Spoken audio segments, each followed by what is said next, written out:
بسم اللہ الرحمن الرحیم۔ السلام علیکم ورحمۃ اللہ وبرکاتہ۔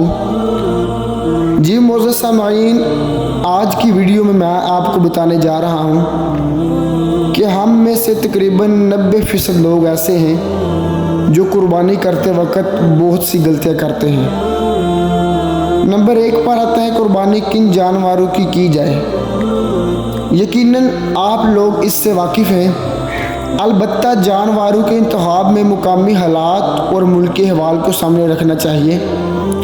قربانی کی باقیات کو ادھر ادھر پھینکنے سے تعفن اور بدبو پیدا ہوتی ہے جو آپ کے رہائشی علاقہ کی فضا کو آلودہ کرتا ہے اور راستوں سے گزرنے والے کو اس سے تکلیف پہنچتی ہے۔ اسلام میں صفائی کو ایمان کا حصہ قرار دیا گیا ہے اور راستوں سے تکلیف دہ چیزوں کا ہٹانا بھی صدقہ ہے، اس لیے اپنی آبادی میں اس کا خیال ضرور رکھنا چاہیے۔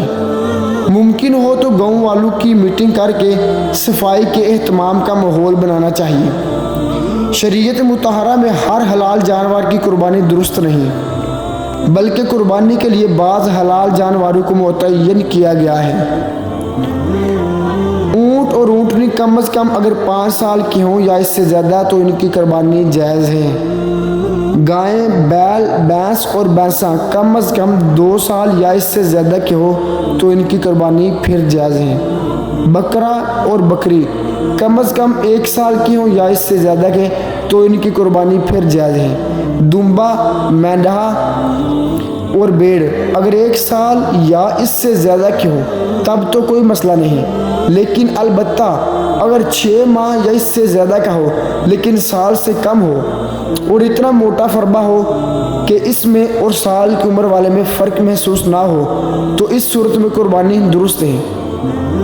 یاد رہے یہ حکم صرف بھیڑ، دمبا اور مینڈھا کے لیے ہے، بکرا اور بکری کے لیے 1 سال کا ہونا ضروری ہے۔ قربانی کے گوشت میں آپ کے فقراء مساکین کا بھی حصہ ہے۔ کوشش کیجیے کہ شریعت کے مقررہ اصول کے حساب سے غربا تک قربانی کے گوشت کے 3 حصوں میں سے 1 حصہ ضرور پہنچ جائے تاکہ وہ بھی اللہ تعالیٰ کی میزبانی کا لطف اٹھا سکیں۔ دیکھا یہ جا رہا ہے کہ بڑے کا گوشت تو کسی حد تک غربا کو مل جاتا ہے، لیکن چھوٹے جانور کا بڑا حصہ ہماری فریج کی زینت بن جاتا ہے اور ہم مہینوں تک اس کا استعمال کرتے ہیں۔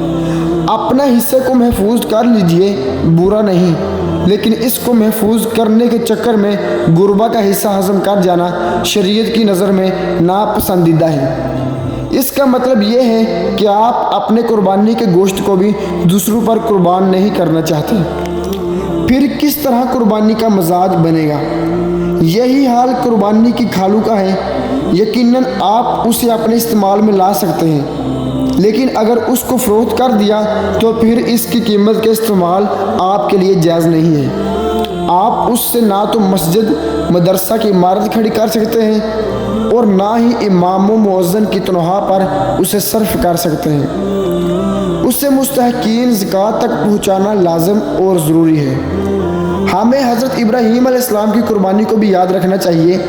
جب انہوں نے اپنے بیٹے کی قربانی دینے کا عزم بالجزم اللہ تعالیٰ کی رضا کے لیے کر لیا تو صبر کے پیکر حضرت اسماعیل علیہ السلام نے ذبح ہونا قبول کر لیا تھا، بلکہ ذبح کے طریقے بھی بتائے کہ مجھے پیشانی کے بل لٹائیے تاکہ چہرے پر نظر نہ پڑے، آپ کی شفقت پدری اس قربانی کی راہ میں حائل نہ ہو۔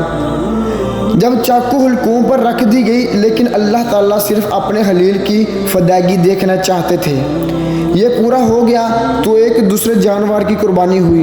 حضرت اسماعیل علیہ السلام بچ گئے اور حضرت ابراہیم خلیل اللہ امتحان میں کامیاب ہوئے۔ کیسا عجب ہوگا یہ منظر، اور عرش پر کیسا تہلکہ فرشتوں کے درمیان ہوا ہوگا، سوچ کر عقل کام کرنا چھوڑ دیتی ہے۔ اس طرح قربانی حضرت ابراہیم علیہ السلام کی سنت ہے، اس حضرت ابراہیم علیہ السلام کی جس پر ہم ہر نماز میں درود شریف پڑھتے ہیں، اور جس طرح برکت کی دعا اپنے نبی حضرت محمد صلی اللہ علیہ وآلہ وسلم کے لیے کرتے ہیں، حضرت ابراہیم علیہ السلام کے لیے بھی کرتے ہیں۔ حضرت ابراہیم علیہ السلام نے ہی اسلام کے ماننے والوں کا نام مسلمان رکھا ہے۔ قربانی کے جانور کے ہر بال کے بدلے ایک نیکی ملتی ہے۔ بھلا کوئی جانور کے بال گن سکتا ہے؟ جس طرح جانور کے بالوں کی گنتی اللہ ہی جانتا ہے، اسی طرح قربانی پر اجر و ثواب بھی اسی حساب سے اللہ رب العزت دیتے ہیں۔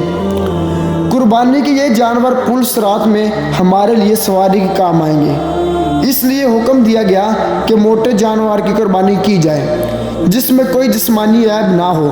یہاں پر یہ بات ذہن میں نہیں لائی جائے کہ چھوٹے جانور کس طرح انسان کا بوجھ برداشت کر سکے ہیں اور بڑے جانور پر پل صراط پار کرنے کے لیے 7 آدمی کس طرح لد جائیں گے۔ جو اللہ معدوم چیزوں کو وجود بخش دیتا ہے، اس کے لیے کیا بعید ہے کہ وہ ان جانوروں کو ضرورت کے مطابق توانا بنا دے